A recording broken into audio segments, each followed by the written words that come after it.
বেরানো হয় না, তো তার জন্য আমি বেরিয়েছিলাম। কি খাচ্ছ তুমি? ওটা কি? এটা গুড মর্নিং সবাইকে, কেমন আছে সবাই? আশা করি খুব ভালো আছে। আর আমি চলে আসলাম আবার একটা ডেলি ব্লগ নিয়ে। তো এখন থেকে আমি রোজ একটা করে ব্লগ ভিডিও করব, তোমাদের বলেইছি। তো তার জন্য আমি আজকে ঘুম থেকে উঠে ভিডিওটা শুরু করলাম। তো যাই হোক, সবে আমি ঘুম দিয়ে উঠেছি, এখন আমি ব্রাশ করে নিচ্ছি। আর এই প্রথমবার আমি এত সকাল থেকে ভিডিও শুরু করছি। যাই হোক, তো ব্রাশ করে নিয়ে আমি একটা বিস্কুট খেয়ে নিলাম। এমনি দিন আমি খুব একটা বিস্কুট খাই না, মানে কিছুই খাই না আমি সকালবেলা। তাও আজকে যেহেতু বিস্কুট একটা ঘরে আনা ছিল, তার জন্য আমি একটা বিস্কুট খেয়ে নিলাম। আর এই বিস্কুটটা আমার খুব ভালো লাগে, এইটা আর হ্যাপি হ্যাপি বিস্কুটটা আমি খুব ভালো খাই। চকলেটের জিনিস আমি সত্যিই খুব ভালো খাই। যাই হোক, বিস্কুটটা খেয়ে নিচ্ছি। এমনি সময় আমার ঘরে যেসব বিস্কুট থাকে, নোনতা বিস্কুট, সেইগুলো আমি খাই না, তার জন্য আমার বিস্কুট খাওয়া হয় না। আর যদি চা করি তাহলে একটু খাই, আর সেটাও আমার মুডের উপর নির্ভর করে, কারণ আমি মুড ছাড়া চা খাই না। আমার খুব একটা চা পছন্দ না, কিন্তু মাঝে মাঝে ইচ্ছা করে, তার জন্য খাই।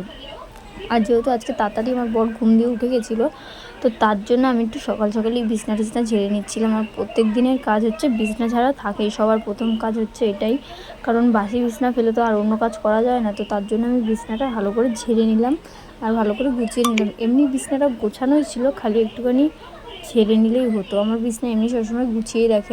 আমি ঘুম দিয়ে ওঠার পর আমি আগে বিছনা গুছিয়ে নিই, মানে বালিশ টালিশ জায়গায় রেখে দিই, খালি ওই ঝাড়াটাই বাকি থাকে বাসি বিছনা। তারপরে অনেক দিন হয়ে গেছে আমি শোকেসটা মুছি না, তার জন্য একটু ভালো করে মুছে নিলাম।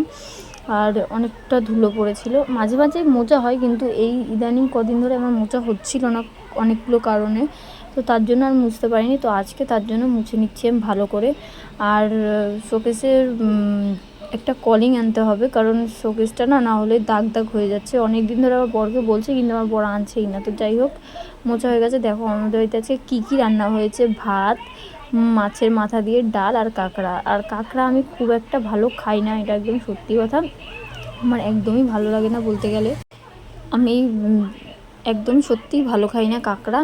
আমার ওই মাছ টাছের প্রতিও খুব একটা টান এখন আর নেই। আগে একটা যতটা টান ছিল, এখন আর ওই সব নেই। আমার যা দিয়ে হয় এখন তাই দিয়ে একটা খেতে পারলেই হয়। তো যাই হোক, তারপর আমি ঘর দুয়ারটা মুছে নিলাম পরিষ্কার করে। তারপর আমি স্নান করে এসেছি, কারণ প্রায় 2টো বাজতে যায়, এরকম টাইম হয়ে গেছিলো। স্নান টান করে এসেছি, এসে আমি একটুখানি মাথা ফাথা আঁচড়ে নিচ্ছিলাম। আর সত্যি কথা বলতে, চুলের জট ছাড়াতে আমার মোটেও ইচ্ছা করে না, একদমই ভালো লাগে না। আমি সবসময় সামনেটা একটু আঁচড়ে কোনো রকম সিঁদুর পরে নিই। আর যখন খুব দরকার হয় তখনই আমি চুলের জটটা ছাড়াই। আমার সত্যি কথা বলতে খুব আলসেমি লাগে চুলের জট ছাড়াতে, আমার খুব কুড়েমি লাগে। আমি সব কাজ করতে পারি, কিন্তু চুলের জট ছাড়াতে আমার সবথেকে বেশি অসহ্য লাগে। তো যাই হোক, তারপরে আমি ভাত খেতে বসে গেলাম। তো তোমাদের তো দেখিয়ে দিলাম যে আমি কি রান্না, মানে আমাদের বাড়িতে কি রান্না হয়েছিল। আজকে কোনোটা রান্নাই আমি করিনি, আমার শাশুড়িই করছে, কারণ আজকে যেহেতু ভালো রান্না হচ্ছিলো। মানে কাঁকড়াও আমি করতে পারি না, আর ডালও আমি করতে পারি না, মানে দুটোই আমি করতে পারি, কিন্তু আমার শাশুড়ির মতো ভালো করে যেহেতু করতে পারি না, তার জন্য আমি রান্না আজকে করিনি। নর্মাল কোনো রান্না হলে আমি অবশ্যই করি, কিন্তু আজকে যেহেতু কাঁকড়া আর মাছের মাথা দিয়ে ডাল হচ্ছে, সেই জন্য আমি করিনি। যাই হোক, আমার শাশুড়ির হাতের রান্না কিন্তু খুব ভালো, যে খায় সেই বারবার খেতে চায়। মানে আমার শাশুড়ির হাতের রান্না সত্যিই খুব ভালো। আমিও আস্তে আস্তে আমার শাশুড়ির থেকে ট্রেনিং নিচ্ছি রান্না করার, যেহেতু এত ভালো রান্না করে। তো আমিও যদি এরকম রান্না শিখতে পারি তাহলে তো খুব ভালোই ব্যাপার। তো যাই হোক, আমি খেয়ে নিলাম। আর সত্যি কথা বলতে, আমি খেতে বসে কখনো জল খাই না, খুব প্রয়োজন না হলে। তো যাই হোক, তাও আজকে আমি জল নিয়ে বসেছিলাম। তো বিকেল হয়ে গেছে, তো বিকেলবেলা আমি চা বসিয়েছিলাম চা খাবো বলে। আমার চা খেতে ইচ্ছা করছিল, আবার ইচ্ছাও করছিল না। তো যাই হোক, আমি চা বসিয়ে দিয়েছিলাম। তারপর সবাইকে চা দিয়ে আমি চায়ের মধ্যে বিস্কুট ভিজিয়ে খেয়ে নিলাম বিস্কুট। কিন্তু বিস্কুট খাওয়ার পর আমার আর চা খেতে ইচ্ছা করছিল না, ওর জন্য আমার শাশুড়িকে আমি আমার চাটা দিয়ে দিয়েছিলাম। যেহেতু আমি এটো করিনি, ওর জন্য দিয়ে দিয়েছিলাম। তো যাই হোক, তারপর আমি মার কাছে গেছিলাম, একটু দরকার ছিল। তো আসার সময় আমার বাবার সাথে দেখা হয়েছিল, কারণ সেই টাইমেই বাবা বাড়ি এসেছিলো কাজ দিয়ে। তো আমি বাবাকে ট্রিপ ভেঙিয়ে দিলাম, দিয়ে তারপরে আমি বললাম যে আমি পড়াতে যাচ্ছি। তো তারপর আমি চলে যাই পড়াতে। আর এই যে দেখো, গিফট কিনে নিয়েছিলাম আমি। আমাদের এখানে এই গিফটগুলো পাওয়া যায় বাচ্চাদের জন্য, 1 টাকা করে এর মধ্যে কিছু খাবার থাকে ও একটা গিফট থাকে। তো আমি যে দিদির ছেলেকে পড়াই, ওই দিদির ছেলে খুব ভালোবাসে এগুলো। কি খাচ্ছ তুমি? ওটা কি? এটা গিফট? কিসের গিফট?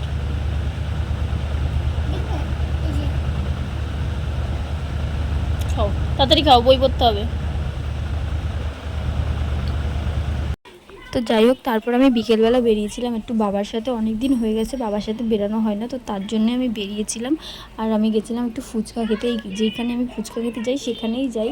তো কাকি সত্যি খুব সুন্দর ফুচকা করে, আর কাকির ফুচকা খেতে আমার খুব ভালো লাগে। তো আমার বাবাও খেয়েছিল আমার সাথে, এমনি সময় বাবা খায় না, কিন্তু আজকে আমি জোর করে বাবাকে খাইয়েছিলাম। আর এই কাকির ফুচকা আমি খুব পছন্দ করি, যখনই ফুচকা খেতে আসি আমি কাকির কাছেই খেতে আসি। আর আমি অনেকক্ষণ চেষ্টা করার পর অনেক কষ্টে সেট করতে পেরেছি ক্যামেরাটা।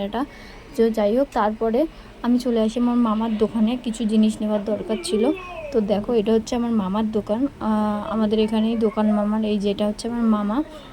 তো যাই হোক, মামার দোকান থেকে ঘুরে ঘুরে আমি বাড়ি চলে এসেছি। এসে তারপর আমি ভাত বসিয়েছিলাম, আর এদিকে আমি আমার ঘর দুয়ার গুছাচ্ছিলাম, কারণ আমার বিকেলবেলা সেরকমভাবে টাইম হয়নি ঘর দুয়ার গোছানোর। আর এসে দেখলাম ঘরটার খুব খারাপ অবস্থা, না গুছালেই নয়, তার জন্য আমি সব জামা প্যান্ট আগে গুছিয়ে নিলাম, তারপরে বিছনা পাটি ভালো করে ঝেড়ে নিয়েছিলাম, কারণ সন্ধেবেলা বিকেলবেলা করে আমি একবার করে বিছনা টিছনা গুছাই সব। তো আজকে আর হয়নি আমার টাইমের জন্য। তো যাই হোক, তার জন্য আমি রাতের বেলায় গুছিয়ে নিচ্ছিলাম, যতই রাত হোক না কেন একটুখানি আমি চেষ্টা করি, যখন ইচ্ছে হয় তখন আমি মুড অনুযায়ী সব কিছু করি, সেটা কাজ হোক বা যাই হোক। তো তাই জন্য আমি ওই রাতের বেলা একটুখানি ঘর দুয়ার গুছিয়ে নিচ্ছিলাম, কারণ আমার কালকে মুড হয়েছিল যে ঘর দুয়ার গুছিয়ে রাখতে হবে আমার। তো তার জন্য আমি ঘর দুয়ার ভালো করে ঝাড় দিয়ে ভালো করে গুছিয়ে তারপর আমি জল ভরে নিচ্ছিলাম, কারণ আমাদের এমনি সময় পাম্পের জল ভরা হয়, কিন্তু এখন কদিন ধরে পাম্পের জলই ভরা হচ্ছিলো। কিন্তু আমার যেহেতু এই পাম্পের জল খেলে গ্যাসের ব্যথা হয়, তো তার জন্য এখন আবার আমাদের কেনা জল ভরা শুরু করেছি। তো আজকে ওর জন্য আর কেনা জলই ভরছি আমি।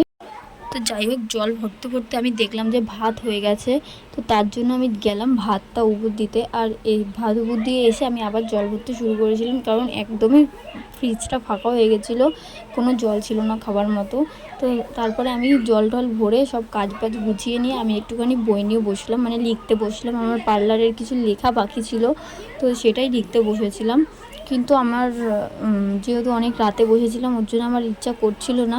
যতটুকু লিখেছিলাম ততটা দেখলাম খুব বাজে হাতে লেখা হয়েছে, ওর জন্য আমি পেজটা ছিঁড়ে আবার ফেলে দিয়েছি। কারণ আমার সুন্দর, আমি যে খাতাটা লিখছি আমি এর আগেও একবার লিখেছি, কিন্তু আমার ওই খাতাটা ছিঁড়ে গেছে, ওর জন্য আমার আবার ডবল করে লিখতে হচ্ছে। তো যাই হোক, আজকের ভিডিওটা এই অবধি ছিল। কেমন লাগলো অবশ্যই জানিও, ভালো লাগলে like comment share and subscribe. দেখা হচ্ছে নেক্সট ভিডিওতে।